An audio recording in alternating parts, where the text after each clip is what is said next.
को presented by SBI, हर भारतीय का बैंक, को powered by Canara bank, together we can, Coin DCX India का crypto coach, special partner India's future investors TV show, real estate partner Signature Global, realty, reliability, responsibility, प्रायोजक SBI life, अपने लिए अपनों के लिए, और Angel One for everyone, app for smart investing. नमस्कार, स्वागत है आपका budget day real estate special में। मैं हूं दीपक यादव। बजट 2025 का हर इंडस्ट्री को इंतजार था। आज वो इंतजार खत्म हुआ। वित्त मंत्री की 1 घंटे 14 मिनट की स्पीच में मेन फोकस आर्थिक विकास, बुनियादी ढांचे का विस्तार, MSME, फ्यूचर सिटीज और मिड इनकम को राहत देने पर रहा। ये बजट रूरल कंजम्पशन को भी प्रोत्साहित करने की दिशा में एक महत्वपूर्ण कदम है। जाहिर है, इससे भारत की आर्थिक क्षमता को और अधिक गति मिलेगी। रियल एस्टेट सेक्टर को डायरेक्ट और इनडायरेक्ट वे में काफी कुछ मिला। मसलन 2 सेल्फ ऑक्यूपाइड प्रॉपर्टी को नील वैल्यू दिखाने की अनुमति मिली। रेंट पर TDS 2,40,000 से बढ़ाकर 6 लाख किया गया। स्वामी फंड 2.0 के लिए 15,000 करोड़ का ऐलान किया गया। शहरी विकास के लिए 1 लाख करोड़ का अर्बन चैलेंज फंड एलोकेट किया गया। GCCs के लिए नेशनल गाइडेंस फ्रेमवर्क लॉन्च करने की बात की गई है। तो आज के ये ऐलान रियल एस्टेट सेक्टर की ग्रोथ की रफ्तार को कितना सपोर्ट करेंगे, ये तो इंडस्ट्री के दिग्गज ही बेहतर बता सकते हैं। तो आज हमारे साथ रियल एस्टेट के सबसे शानदार गेस्ट हैं, सबसे शानदार पैनल है। बात करेंगे उनसे, लेकिन सबसे पहले आपको दिखाते हैं कि वित्त मंत्री ने आज के बजट में क्या कुछ ऐलान किए। The annual value of self-occupied properties as nil only on the fulfillment of certain conditions. Considering the difficulties faced by taxpayers, it is proposed to allow the benefit of 2 such self-occupied properties without any condition. The annual limit of 2.40 lakh rupees for TDS on rent is being increased to 6 lakh rupees. Swami Fund 2 will be established as a blended finance facility with contribution from the government, banks and private investors. This fund of 15,000 crore rupees will aim for expeditious completion of another 1 lakh units. The government will set up an urban challenge fund of 1 lakh crore rupees to implement the proposals for cities as growth hubs. The UDAN scheme will be launched to enhance regional connectivity to 120 new destinations and carry 4 crore passengers in the next 10 years. PM Gati Shakti data for private sector. For furthering PPPs and assisting the private sector in project planning, access to relevant data and maps from the PM Gati Shakti portal will be provided. तो ये कुछ ऐलान थे जो वित्त मंत्री ने आज बजट डे के दिन किए। अब इन ऐलान का रियल एस्टेट सेक्टर पर किस तरह से असर पड़ेगा, ये समझने की कोशिश करेंगे। हमारे साथ बहुत ही शानदार पैनल है। हमारे साथ हैं doctor Niranjan Hiranandani, CMD Hiranandani group. हमारे साथ अनुज पुरी हैं, चेयरमैन एनारॉक। संजय दत्त हैं, MD and CEO Tata realty. और रजत रस्तोगी हैं, CEO वेस्ट पूर्वांकरा। तो बहुत स्वागत करेंगे निरंजन सर, अनुज जी, संजय सर और रजत जी, आपका हमारे साथ जुड़ने के लिए। निरंजन सर, सबसे पहले आपसे ही श्री गणेश करते हैं। आज के अगर हम देखें तो डायरेक्ट वे में शायद कुछ कम ऐलान थे, लेकिन इनडायरेक्ट वे में बहुत कुछ वित्त मंत्री ने दिया रियल एस्टेट के लिए। फर्स्ट रिएक्शन आज के बजट पर आपका क्या है? ये बजट तो हम एकदम कह सकते हैं कि ये मिडिल क्लास बजट रहा, purely satisfying the middle class completely. ये मुझे लगता है कि 10 out of 10 middle class budget रहा है। और उसके ऊपर जो ध्यान दिया गया है और राहत दी गई है, तो मिडिल क्लास खुश हो गए। इसकी कॉन्सिक्वेंशियल जो इफेक्ट है वो सब सेक्टर्स में है, परचेसिंग, स्पेंडिंग पावर, रिटेल और घर खरीदने में। ये सब एरियाज में इसके कॉन्सिक्वेंशियल इफेक्ट जरूर आएगी। तो ये एक फर्स्ट बात है, मुद्दा बात है। दूसरी बात जो रही है वो है स्वामी फंड, जो आपने जिक्र की। स्वामी फंड बहुत ही बेहतरीन रहा है। और अभी जो बताया हमने ने कि भाई इतने मकान उनको क्लियर कर दिए, जितने भी प्रोजेक्ट्स जैसे NCR एरिया में, दूसरे एरिया में हैं, वो अटके हुए हैं, वो स्वामी फंड के द्वारा जो लास्ट इन फर्स्ट आउट के हिसाब से करते हैं, उसमें अब स्वामी फंड 2 वो इंट्रोड्यूस कर रहे हैं, तो जितने भी अटके हुए प्रोजेक्ट्स हैं उसको पूरा हो जाए और जिसके भी जिसने इन्वेस्टमेंट किया है वो उसमें निकल सके। तो ये आई थिंक बहुत ही बड़ी बात रही।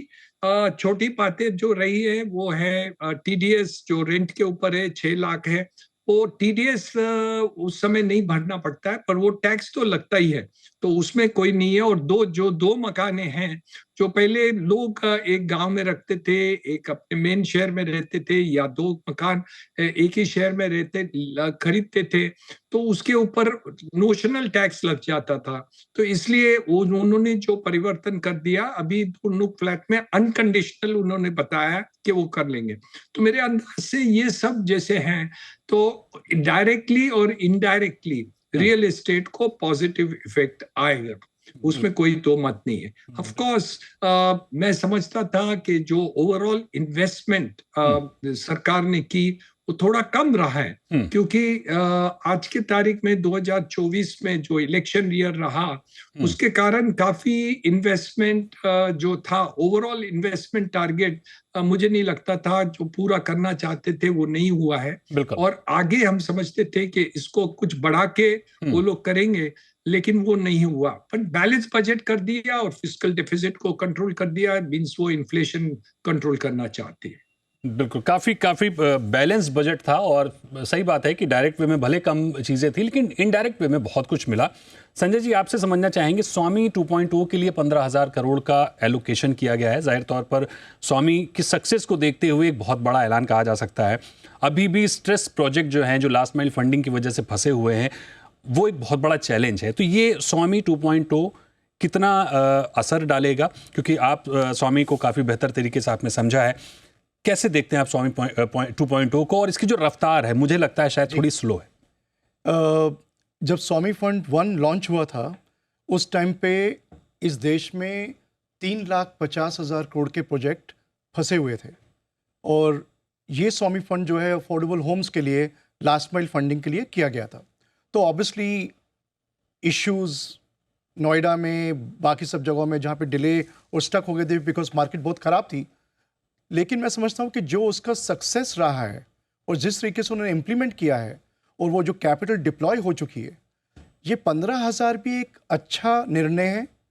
अगर ये क्विकली इसको इम्प्लीमेंट करते हैं तो आई एम श्योर सरकार और अदर जो बॉडीज़ हैं, मेरे ख्याल से इसमें प्राइवेट डिस्ट्रेस फंड भी रेज हो सकता है। विदेशों से इतना पैसा आने को तैयार है और भारत में भी इतने इन्वेस्टर्स हैं कि वो एक अपना फंड क्रिएट कर सकते हैं। वाह! अगर ये अपॉर्चुनिटी सही है और इसमें रिफॉर्म्स और इसमें जो last in first out Niranjan ji बात कर रहे हैं, अगर लास्ट माइल फंडिंग में अगर कोई लास्ट में आ रहा है और वो सीनियर चार्ज रखता है प्रॉपर्टी के ऊपर, पहले वो पैसे अपना निकालते हैं, अगर ये सब कंफर्ट और स्ट्रक्चर सही रहा जो इसमें स्वामी फंड 1 में हुआ है जी, तो मेरे ख्याल से कोई दिक्कत नहीं आएगी। तो अभी कमी है मेरे ख्याल से 1-1.5 लाख करोड़ की कमी है, लेकिन अगर ये सही तरीके से चलते रहे तो वो भी हो जाएगा। बिल्कुल, यानी स्वामी 2.0 एक बड़ा गेम चेंजर बन सकता है उन प्रोजेक्ट के लिए जो कम से कम अटके हुए हैं। और ये सबसे बड़ा पेन पॉइंट है जिसने रियल एस्टेट के जो होम बायर हैं उनके हाथ जलाए, उनका जो अनुभव है वो खराब किया है, जिसकी वजह से आज तक रियल एस्टेट भुगत रहा है इस चीज को। अनुज सर, आपसे समझना चाहेंगे, अर्बनाइजेशन हम देख रहे हैं बहुत तेजी से बढ़ रहा है, और ऐसे में अर्बन चैलेंज फंड बहुत बड़ा अमाउंट वित्त मंत्री ने ऐलान किया है। और जो शहरीकरण है बढ़ तो रहा है, लेकिन शायद सिस्टमैटिक नहीं बढ़ पा रहा है। हम चाहे किसी मुंबई को देखें या दिल्ली को देखें, ट्रैफिक की समस्या है, पॉल्यूशन की समस्या है। तो ये जो अर्बन फंड है, ये कितना बड़ा बदलाव लेकर आ सकता है शहरों में एक अच्छी वसाहत के लिए?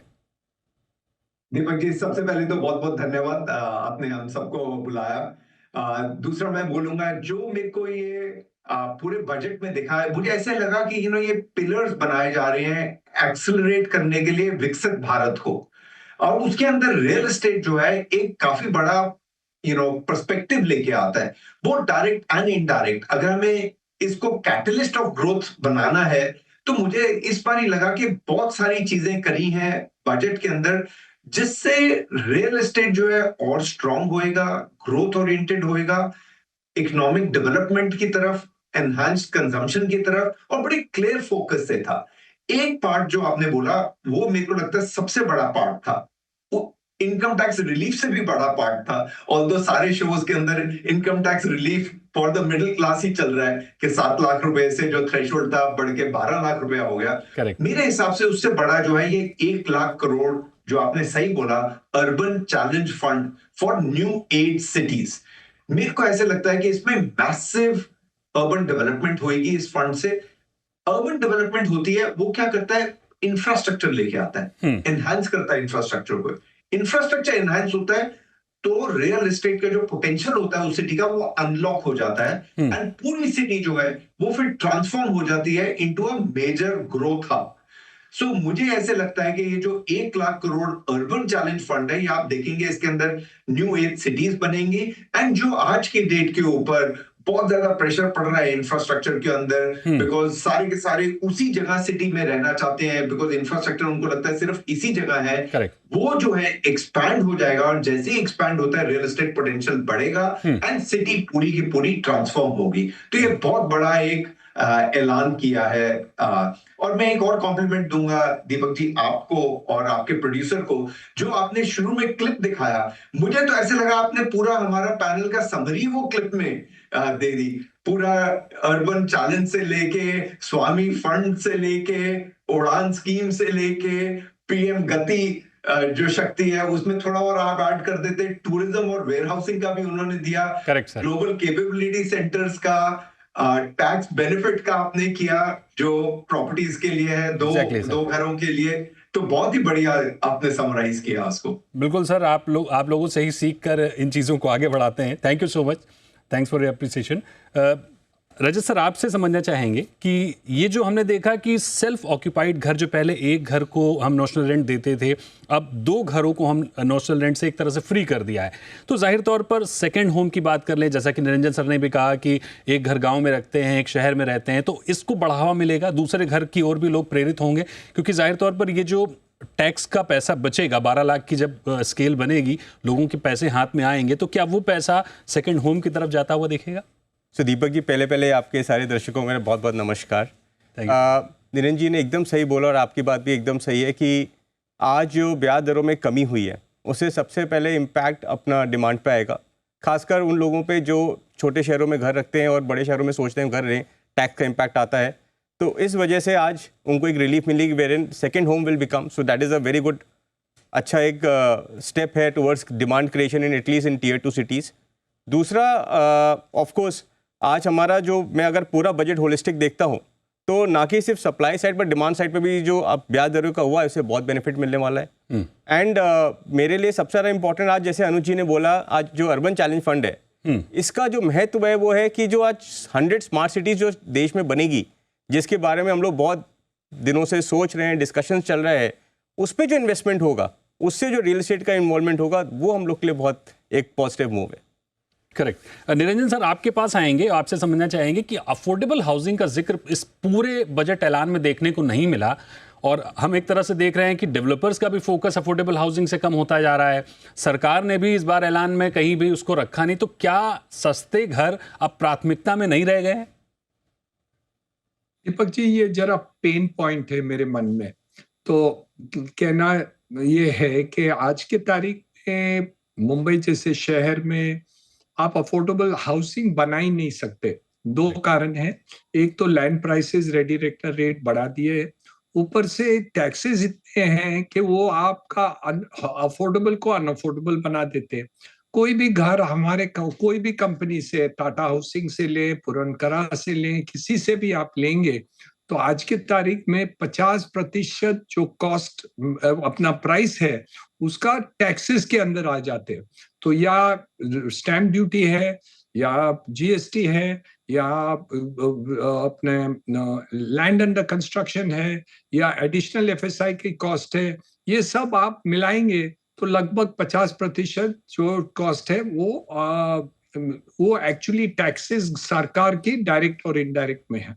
तो इसलिए ये बात के ऊपर कोई गौर नहीं किया और ये चैलेंज हमारे लिए बहुत है कि अफोर्डेबल हाउसिंग हम कैसे करें। एक तरफ हम जरूर जो पटपट्टी में जो रहते हैं, झुग्गी झोपड़ी में रहते हैं, उनको हम मुफ्त में घर देते हैं, लेकिन उसमें आधा लोग तो अफोर्डेबल कर सकते हैं, अफोर्डेबल हाउसिंग आप बनाएं तो मेरे अंदाज से ये समस्या के ऊपर केंद्र सरकार भी नहीं और स्टेट सरकार भी अभी तक ध्यान नहीं दिए।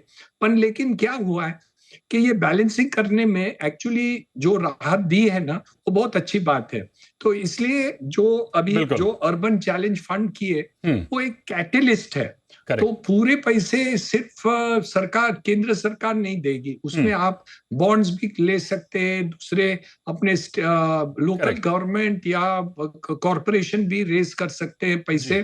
तो ये सब मैटर्स हम कैसे भी पूरा कर दें। नहीं तो ये 1 लाख करोड़ तो बहुत ही कम पड़ेंगे, वो ऑफ कोर्स इंटरेस्ट फ्री पैसे हैं तो बहुत लाभदायक है, लेकिन ये कम पड़ेंगे मेरे अंदाज से। लगभग ये सब करने के लिए पूरे जो 100 शहर हैं उसमें 5 लाख करोड़ की जरूरत है, बट नेचुरली फंड्स के कंस्ट्रेंट के कारण 1 लाख करोड़ भी काफी ज्यादा दिख रहा है। बिल्कुल सर, शुरुआत अच्छी है, शुरुआत होती है और उसका जब असर दिखेगा उसके बाद इस फंड का एलोकेशन भी बढ़ता हुआ हम देखेंगे शायद, ज़रूर वित्त मंत्री का ध्यान इधर जाएगा ही जाएगा। तो यहाँ वक्त है एक बहुत ही छोटे से ब्रेक का, जल्द लौटेंगे और चर्चा को आगे बढ़ाएंगे।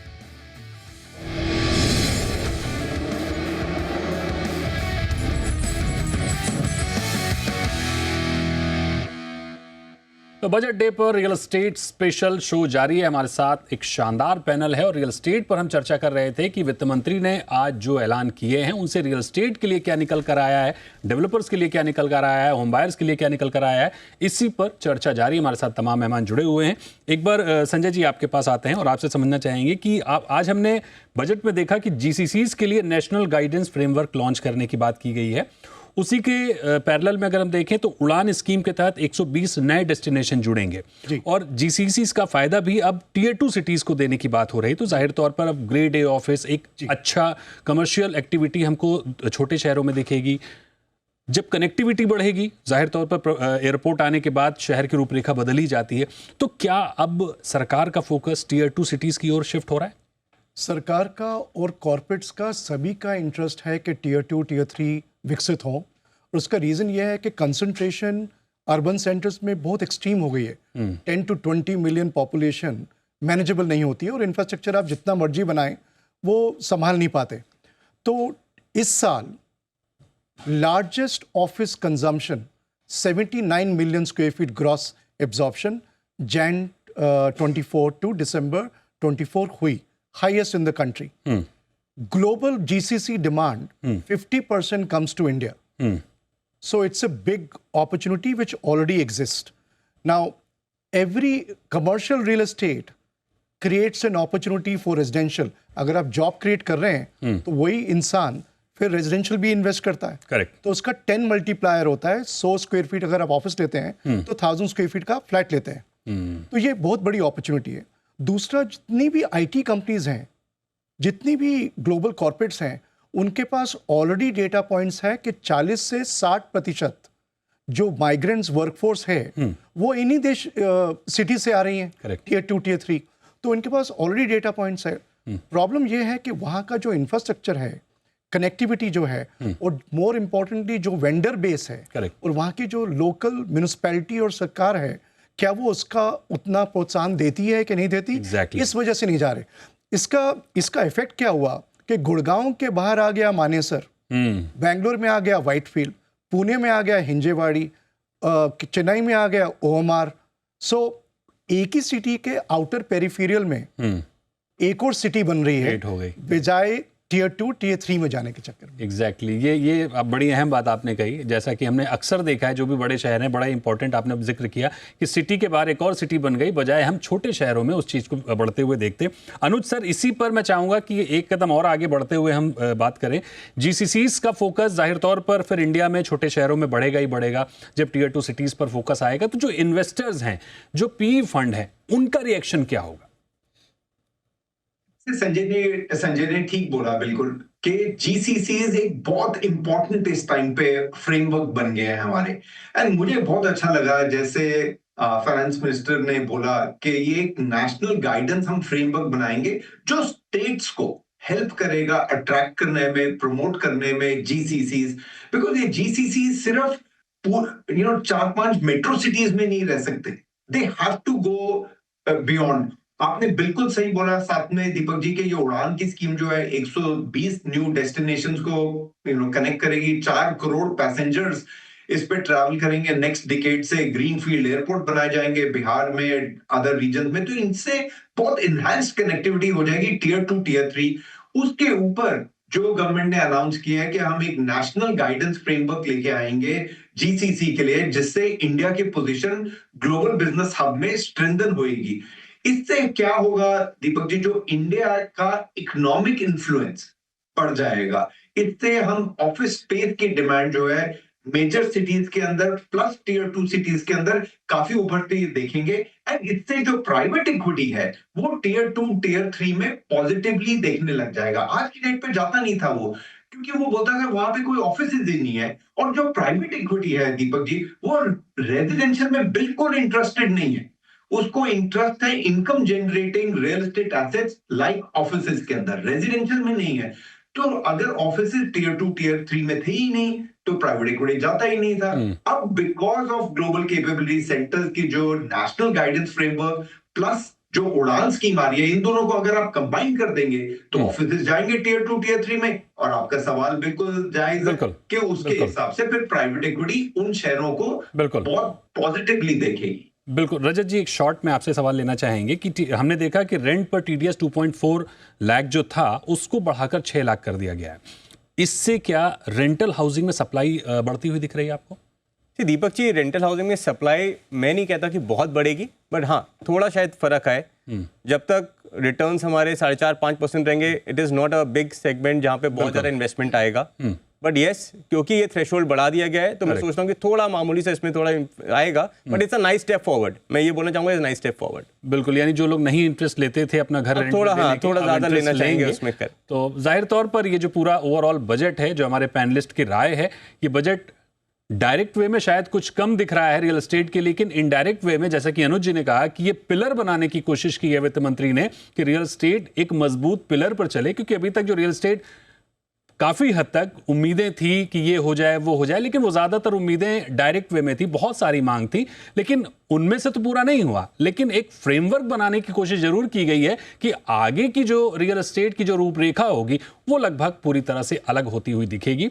तो इसी के साथ इस शो का समापन करेंगे। बहुत शुक्रिया करेंगे निरंजन सर, बहुत शुक्रिया करेंगे आपका अनुज सर, संजय सर और रजत सर, आपका हमारे साथ जुड़ने के लिए, हमारे दर्शकों को रियल एस्टेट पर बजट की ये बातें बताने के लिए। Thank you so much. तो आज के शो में फिलहाल इतना ही। वक्त है एक ब्रेक का। ब्रेक के बाद भी खबरें लगातार जारी हैं। आप बने रहिए जी बिजनेस पर। नमस्कार।